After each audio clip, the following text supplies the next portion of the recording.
patriotism was on full display at the White House. President Trump raising two new magnificent flagpoles on the lawn as a personal gift to the nation.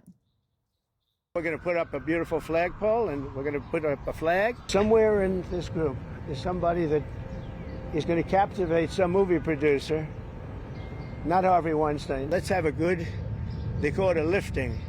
They also use another word, but I'm not going to use that word. You know what that is? The word, it starts with an E. You know what the word is?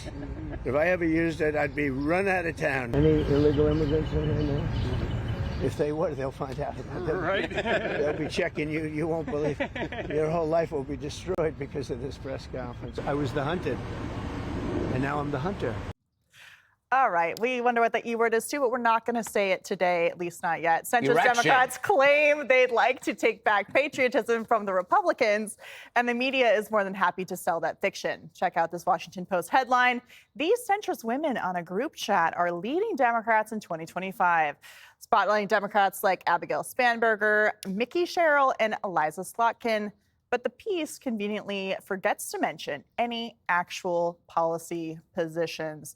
All right, Greg, awfuls for the next election. What do you think? Well, you know what? Here's the deal. I read that article, and there was no word. It was about centrism. There was no word on what made them a centrist. So I propose a basic litmus test for them. Define a woman, and it's 3 words: can't get erection. Just wrote that. I had to work that in.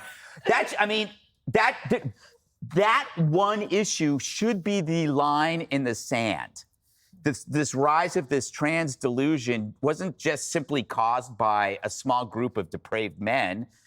It was about passive females who, in the interest of passing as virtuous progressives, let the deviants into safe spaces for women, whether it's bathrooms or locker rooms or prisons. Liberal women stabbed all women in the back.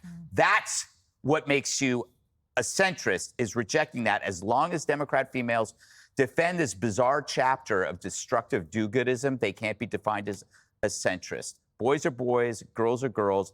The betrayal of that basic principle means that all of your other decisions are pointless. You can't talk about defending a country or an economy or immigration or crime if you deny basic biology.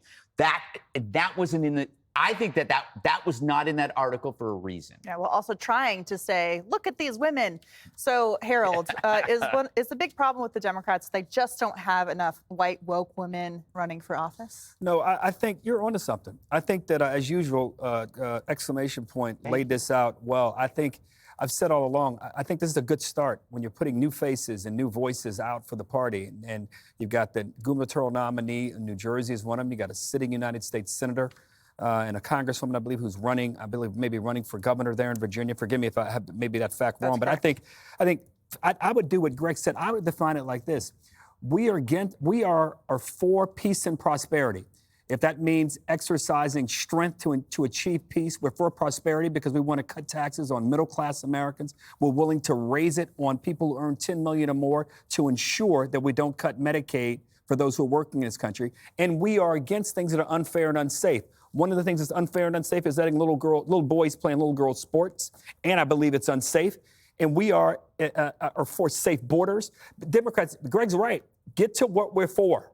Mm-hmm. You lay out a very simple, understandable, digestible message as to what we're for, and let that be the starting points. Baby steps. Well, baby Abigail steps Spanberger is running for governor, Jesse, in the state of Virginia, and she is for little boys playing in girls' sports and for men being in women's locker rooms and for Medicaid actually, funding trans surgeries, mutilation surgeries for children. So she's not exactly a centrist, I would say. Transburger.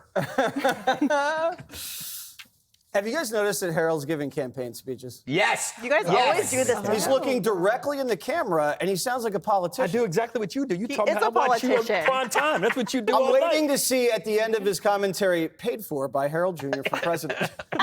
Jesse Waters, treasurer. Now you're onto something. So I don't want to talk about women. I want to talk about the poll.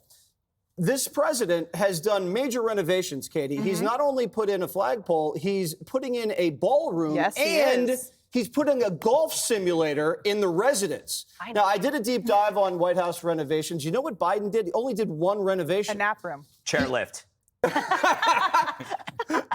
going to need one eventually. He doubled the size of the White House fence. He did. The one guy who like blew Yeah. out the border doubled the size from 6 to 12 feet. Hey, him first. Barack amazing. Obama, you know what Barack Obama did to the White House? He put in a garden. Well, his wife put in the garden. He put solar panels on the roof. Yeah. And then he took the White House tennis court and put basketball on the side. And then he put a Muslim prayer room in there. What? Is that true? No. Are you serious? Yeah, fact check. I was with you on the basketball. Well, Emily, these improvements we're gonna from get in trouble. Democrats, I don't know. Solar panels in a place where it rains all the time, a fence that is still letting kids through, into the White House lawn where the Secret Service agents are like, oh gosh, there's a child here.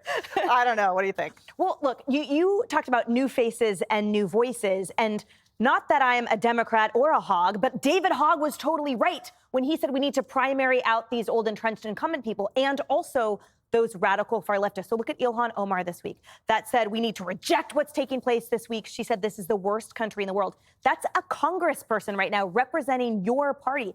You've got a few too now. You got a few too on your side. Yeah.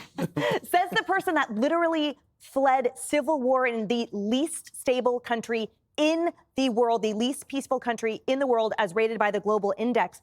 The only people fleeing the United States are Rosie O'Donnell and illegal immigrant criminals, right? And this person has the gall to compare the two. So that's what's in line right now. That's what that has shaped this party this entire time. So whatever new, fresh voices are trying to just sort of focus on the locker room, they need to understand that the real destructive voices are still there too, and we're paying their salaries.